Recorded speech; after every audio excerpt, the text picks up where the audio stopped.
شروع اللہ کے پاک نام سے جو بڑا مہربان نہایت رحم والا ہے۔ دوستو، آج کی اس ویڈیو میں ہم آپ کو بھارت کا ایک ایسا واقعہ بتائیں گے جو بالکل سچا ہے اور جسے سن کر آپ کے بھی ہوش اڑ جائیں گے۔ دوستو، یہ ایک لڑکی کا واقعہ ہے، ایک مسلمان لڑکی جو نماز پڑھ رہی تھی، پھر اس کے ساتھ انڈین پولیس نے ایسی کون سی بےہودہ حرکت کی کہ پھر جو معجزہ ہوا اس کو ہندوؤں نے بھی دیکھا، مسلمانوں نے بھی دیکھا۔ آج کی اس ویڈیو کو آخر تک لازمی دیکھیے گا۔ آج کی اس ویڈیو کو دیکھ کر آپ کا ایمان مضبوط ہو جائے گا۔ یہ واقعہ نادیہ نامی ایک لڑکی کا ہے۔ نادیہ اپنے ماں باپ اور چھوٹے بھائی کے ساتھ انڈیا کے شہر حیدرآباد میں رہتی تھی۔ نادیہ انڈیا کی ایک یونیورسٹی میں ماسٹرز کر رہی تھی۔ نادیہ کی ایک دوست بھی ہندو مذہب کی ماننے والی تھی، اس کا نام آرتی تھا۔ دونوں کی بے حد گہری دوستی تھی۔ مذہب سے بالاتر ہو کر دونوں ایک دوسرے کے ساتھ بہت اچھے اخلاق سے پیش آتی، محبت سے رہتی تھی۔ لیکن وہاں کے کچھ لوگوں کو یہ بات منظور نہ تھی۔ کچھ ہندو تو خوش ہوتے لیکن زیادہ تر ان کی دوستی کو بہت ناپسند کرتے تھے۔ لوگوں کی باتوں اور تانوں سے دور نادیہ اور آرتی ایک دوسرے میں مگن رہتی تھیں، لیکن نادیہ یہ نہیں جانتی تھی کہ اس کی یہ خاموشی آگے چل کر اس کی زندگی میں کیا طوفان لانے والی تھی۔ اس کی زندگی میں کچھ ایسا ہونے والا تھا جو آگے جا کر اس کے لیے بہت بڑی آزمائش لانے والا تھا۔ یونیورسٹی کا نیا سیمیسٹر شروع ہوا تو ان کے کالج میں پوجا نامی ایک لڑکی آئی۔ ایک دن پوجا اور نادیہ آپس میں ٹکرا گئے۔ ٹکر سخت لگی تھی۔ نادیہ اور پوجا نے ایک ہی وقت میں ایک دوسرے کو سوری بولا۔ نادیہ مسکرائی، لیکن جیسی پوجا کی نظر اس پر پڑی تو وہ چونک گئی، لیکن اس نے نادیہ پر یہ بات ظاہر نہ کی۔ اس نے نادیہ کو اس کے عبائے اور حجاب کی وجہ سے پہچان لیا تھا کہ یہ وہی مسلمان لڑکی ہے جس کی اسے تلاش ہے۔ نادیہ وہاں سے چلی گئی، لیکن اسے محسوس ہوا کہ دو آنکھیں بہت گہری نگاہوں سے اسے دیکھ رہی تھی، لیکن اس بات کو اپنا وہم سمجھ کر جھٹک دیا۔ آرتی دن بہ دن نادیہ سے مانوس ہوتی جا رہی تھی۔ اسے اسلام میں دلچسپی ہونے لگی تھی۔ وہ روزانہ کچھ نہ کچھ اسلام کے متعلق نادیہ سے پوچھتی رہتی تھی، اور نادیہ اس کو اپنے پاس پڑھی ہوئی اسلامی کتابیں بھی لا کر دیتی تھی، اور یوں آرتی کا ذوق اسلام کے متعلق بڑھتا ہی چلا گیا۔ ایک دن کلاس کے باہر نادیہ اور آرتی اسلامی گفتگو میں مگن تھی کہ اس وقت پوجا وہاں آ گئی۔ اس نے ان دونوں کو کہا کہ کیا میں بھی آپ دونوں کی گفتگو کا حصہ بن سکتی ہوں؟ تو دونوں نے اسے کھلے دل سے کہا کیوں نہیں، ضرور، یہ ہمارے لیے خوشی کی بات ہے۔ آرتی پوجا کو جانتی تھی کیونکہ پوجا اس کے والد کے دوست کی بیٹی تھی، اور پھر پوجا بھی اس گفتگو کا حصہ بن گئی۔ نادیہ اور آرتی اگر اس بات کو جان جاتے کہ پوجا یہاں کیوں ہے اور اس کا مقصد کیا ہے تو وہ کبھی بھی یہ غلطی نہیں دہراتی۔ ہر بات سے بے خبر اور انجان وہ دونوں اپنی باتوں میں مگن رہی۔ اگلے دن آرتی یونیورسٹی نہیں آئی۔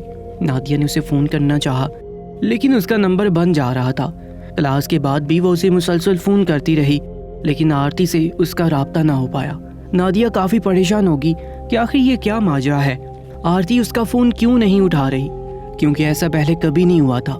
اور پھر اگلے پورے ہفتے تک آرتی کا کوئی اتا پتہ نہیں تھا، نہ ہی اس نے نادیہ سے رابطہ کیا۔ یہ بات نادیہ کو بہت پریشان کر رہی تھی، اور اس نے سوچا کیوں نہ ایک بار اس کے گھر جا کر اس کی خیریت معلوم کرائے۔ اور وہ یہ نہیں جانتی تھی کہ اس کا یہ سفر اس بار اس کی زندگی میں بہت بڑی تباہی لانے والا تھا۔ نادیہ آرتی کے گھر کے لیے روانہ ہوگی۔ جب اس کے گھر کے باہر پہنچی تو اسے محسوس ہوا جیسے اندر کوئی فنکشن چل رہا ہو۔ پہلے تو اس نے سوچا کہ وہ یہاں سے واپس چلی جائے، لیکن پھر اس نے سوچا کہ اگر میں یہاں تک آ ہی گئی ہوں تو اب خیریت معلوم کر کے ہی واپس لوٹوں گی۔ نادیہ نے دروازہ بجایا۔ گارڈز نے اس سے پوچھا کہ آپ اندر نہیں جا سکتی ہیں، پہلے اپنا تعارف کروائیں، کیونکہ اندر صاحب جی کا فنکشن جاری ہے۔ تو نادیہ نے کہا کہ وہ آرتی کی دوست ہے اور وہ اسے ملنے آئی ہیں، اس کی خیریت دریافت کرنے آئی ہے، اور چند منٹ کے بعد وہ گھر کے اندر تھی۔ نادیہ نے اتنا وسیع اور ریز گھر پہلی بار دیکھا تھا۔ نادیہ یہ تو جانتی تھی کہ آرتی کے بابا پولیس میں ہے، لیکن وہ یہ نہیں جانتی تھی کہ وہ اتنی اچھی پوسٹ پر ہے۔ اور اسی وقت اس نے اپنے سامنے سے آتی ہوئی لڑکی کو دیکھا۔ وہ کوئی اور نہیں بلکہ پوجا ہی تھی، اور نادیہ اسے دیکھ کر بہت حیران ہوئی۔ نادیہ نے اسے پوچھا کہ وہ یہاں کیا کر رہی ہے، اور آرتی کی طبیعت کیسی ہے، اور وہ ایک ہفتے سے یونیورسٹی کیوں نہیں آئی۔ نادیہ کی باتیں سن کر پوجا مسکرانے لگی، اور نہ جانے کیوں نادیہ کو یہ ہنسی بہت مکروہ لگی۔ اور پھر پوجا نے کہا کہ سامنے جاؤ، وہاں پہ نادیہ کا کمرہ ہے، اور اس سے مل لو۔ اور یہ کہہ کر وہ خاموش ہو گئی۔ پوجا کی خاموشی کے پیچھے چھپے طوفان کو نادیہ نہیں دیکھ پائی، جو اس کی زندگی کا سارا سکون نگلنے کے لیے منہ کھولے تیار تھی۔ اگر دیکھ لیتی تو کچھ کر لیتی اس سے بچنے کے لیے، لیکن اللہ کو اس کی آزمائش منظور تھی۔ نادیہ جیسے ہی کمرے میں گئی تو آرتی اسے دیکھ کر بہت زیادہ گھبرا گئی اور اس نے نادیہ کو کہا کہ وہ یہاں کیوں آئی ہے۔ نادیہ نے اسے کہا کہ میں تمہاری خیریت دریافت کرنے آئی ہوں۔ تو اس نے کہا ٹھیک ہے، تم اسی کمرے میں بیٹھنا، جب تک میں تمہیں نہ کہوں تم باہر مت نکلنا، میں کچھ دیر تک واپس آتی ہوں۔ نادیہ آرتی کا یہ رویہ دیکھ کر کافی حیران تھی اور اسی وقت اس نے دیکھا کہ ظہر کی نماز کا وقت ہو رہا ہے اور اس نے سوچا کیوں نہ پہلے نماز ادا کر لی جائے۔ نماز پڑھتے ہی اس کے کانوں میں کچھ آوازیں گونجی، اے مسلمان لڑکی، تم نے میری بیٹی کو ورگلانے کی بہت کوششیں کی ہیں اور اب میرے گھر تک آ گئی ہو۔ لیکن نادیہ نماز پڑھتی رہی، اس نے کوئی جواب نہ دیا۔ آرتی کے باپ نے ایک بار پھر نادیہ کو بلایا لیکن اس بار بھی اس نے جواب نہ دیا۔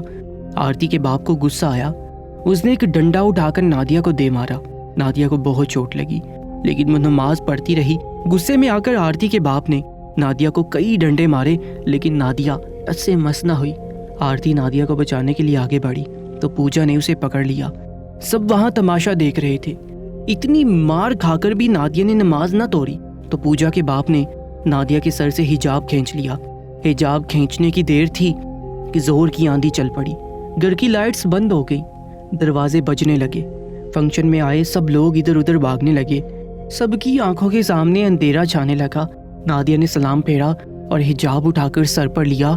اس قدر تیز آندھی میں بھی نادیہ کو سب دکھائی دے رہا تھا اور وہ روتی ہوئی اپنے گھر کو بھاگی۔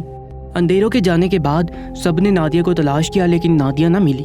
آرتی کے باپ اور پوجا کی آنکھوں میں بہت جلن ہونے لگی تو وہ ہسپتال چلے گئے اور انہیں نظر آنا بند ہو گیا۔ یہ بات بہت حیران کن تھی۔ ڈاکٹرز نے کہا کہ اس مرض کا ہمارے پاس کوئی علاج نہیں۔ یہ سن کر پوجا اور پولیس والے کا برا حال تھا۔ انہوں نے فوراً سے پہلے آرتی کو بلایا اور اسے کہا کہ تمہاری دوست نے ہمارے ساتھ کیا کیا ہے، اسے فوراً بلاؤ۔ تو آرتی نے کہا کہ آپ نے جس مقصد کے لیے پوجا کو یونیورسٹی میں بھیجا تھا وہ اس مقصد میں تو کامیاب نہ ہو سکی۔ اس کے بعد جب نادیہ میرے گھر آئی تو آپ نے اس کی عزت کو نیلام کرنے کی کوشش کی، خدا نے آپ کو اسی کی سزا دی ہے۔ ابھی بھی وقت ہے، آپ معافی مانگ لیں اور اسلام قبول کر لیں کیونکہ یہی سچا دین ہے، اس کے علاوہ اور کہیں جائے پناہ نہیں۔ آرتی کے باپ کو پتہ چل چکا تھا کہ آرتی دین کے بارے میں آگاہی لے رہی ہے، اسی وجہ سے اس نے پوجا کو بھیجا تھا تاکہ وہ نادیہ کو نقصان پہنچا سکے اور یونیورسٹی میں بدنام کر سکے۔ لیکن پوجا اپنے ارادوں میں ناکام ہو گئی، اسی وجہ سے اس کے باپ نے آرتی کو گھر میں قید کر لیا۔ وہ جانتا تھا نادیہ ضرور آئے گی اور آج جب اس نے نادیہ کو دیکھا تو خوش ہو گیا کہ میں اسے بے عزت کروں گا تاکہ دوبارہ یہ کسی کو ورگلانے کی کوشش نہ کرے۔ لیکن خدا تعالیٰ نے اس کی چالوں کو اس پر ہی الٹا کر دیا۔ آرتی نادیہ کے گھر گئی، اس سے معافی مانگی اور کلمہ پڑھ کر مسلمان ہوگی۔ نادیہ خدا سے گر گرا کر معافیاں مانگ رہی تھی کہ اس کے چہرے کو غیر مردوں نے دیکھا ہے، لیکن وہ یہ نہیں جانتی تھی کہ اللہ تعالیٰ نے اس کی حفاظت کی ہے۔ وہاں پر کسی آنکھ کو اتنی جرأت ہی نہ تھی کہ اس کی طرف دیکھ سکے۔ جب پوجا اور آرتی کا باپ کسی طرح سے بھی ٹھیک نہ ہوئے تو انہوں نے نادیہ سے معافی مانگنے کا سوچا اور نادیہ نے انہیں کھلے دل سے معاف کیا اور ان کے لیے دعا بھی کی۔ اور پھر کچھ ہی دنوں تک پوجا اور آرتی کا باپ بھی صحت یاب ہو گئے اور معجزہ پورے علاقے میں مشہور ہو گیا۔ اور جب اس معجزے کا باقی لوگوں کو پتہ چلا تو کافی لوگ مسلمان ہو گئے۔ بے شک اللہ جسے چاہے عزت دیتا ہے اور جسے چاہے ذلیل کرتے، یہاں تک کہ یونیورسٹی کے بھی بہت سے اسٹوڈنٹس مسلمان ہو گئے تھے اور اب یہ سلسلہ جاری رہنے والا تھا انشاءاللہ۔ اس ویڈیو کو زیادہ سے زیادہ شیئر کیجیے گا۔ آپ کا بہت بہت شکریہ۔